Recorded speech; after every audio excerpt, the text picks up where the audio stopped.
In the red corner, representing the classics, the country of Japan's struggle to destroy a giant radioactive dinosaur after its habitat is destroyed by America's underwater hydrogen bomb testing. Coming in at 96 minutes, starring Takashi Shimura, Gojira! Godzilla! And in the blue corner, representing the schlock, a group of scientists who get trapped on a remote island by giant telepathic brain-eating gelatinous supercrabs. Coming in at 63 minutes, starring Richard Garland and Pamela Duncan, Attack of the Crab Monsters. Crab monsters. I've never before during your summaries have I wanted one of the movies to have like every word in quotation marks. Starring a group of scientists land on an island and are confronted. But just starring, the whole thing just doesn't read as real at all. Rob, how did you? Because Godzilla is a classic, and we did King Kong earlier this season on the podcast, so it's very apropos of the season. But Attack of the Crab, is a crab monster or monsters? There's multiple, right? Monsters. Monsters. Yes, Yeah, there's multiple. Yeah. How did you even learn about this movie? Like, Attack of the Crab Monsters? Yeah, like, can you tell us anything about it that you might know that we don't know before we even get into it about this movie? Well, as anyone who's listened and as you guys know, I'm a huge horror fan. It's just my life. It's my favorite genre across the board in most of the art forms. And so like I'm always going down the rabbit hole searching for schlock and classics and that sort of stuff. And with you can't watch horror without knowing about Roger Corman. Right. And I just wanted to do a deep dive in Roger Corman's films, and I just was looking up all his like monster flicks and sci-fi flicks and stumbled upon Attack of the Crab Monsters, and it was one of his earlier films, and I just like really took to it.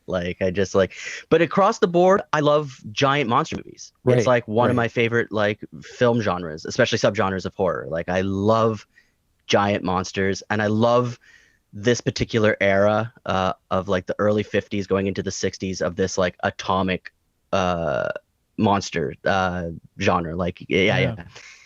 I love that this movie probably was like definitely was when it came out in the horror genre. Oh yeah. When now watching it comes across like some weird alternate universe episode of Gilligan's Island or something. Like it doesn't track as scary in any way. No, but you have to like kind of look at this particular time, and it's like a really interesting, exciting time in cinema history, because World War II is done. The bombs have been dropped, and so like it's in everybody's mind about like the ability that humankind has to split the atom and the destructive power that is that. And then you have like stuff like in 1947, you have the Roswell crash, right, which is like also on everybody's mind about flying saucers, and you have the space race, so everybody's like fighting to get to the moon. So you have you're leaving the 30s and 40s, which is like your Frankenstein, your Dracula, more gothic tales, and you're now entering a world of mad scientists and military and things that are coming from beyond, it's less about giant monster, the supernatural, and more about the kind of man-made monster. Following. What have we done? Well, yeah, what and have we wrought? Yeah.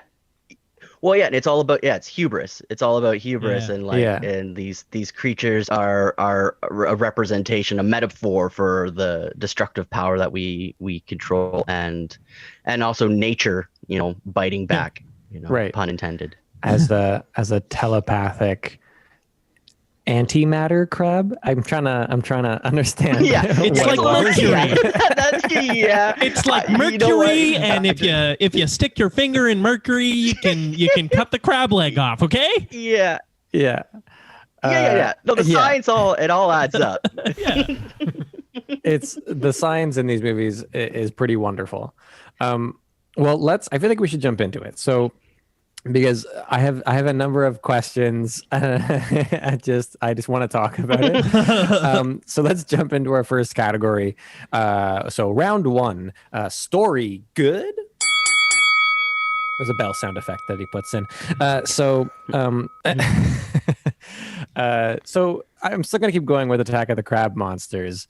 Sure. That the scientific explanation of what's going on with these giant crabs, which are giant crabs, I guess, in appearance only.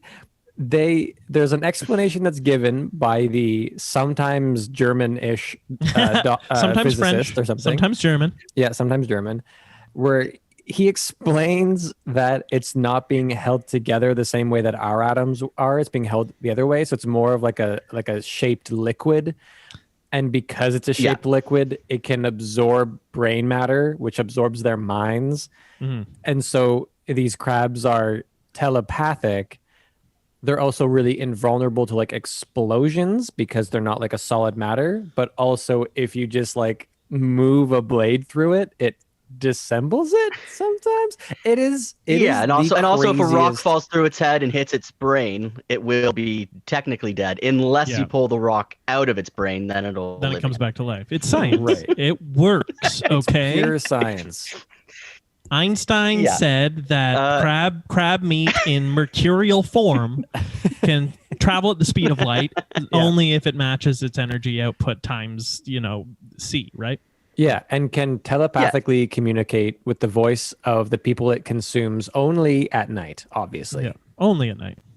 It's just it's the craziest conceit for a movie I think I've ever seen.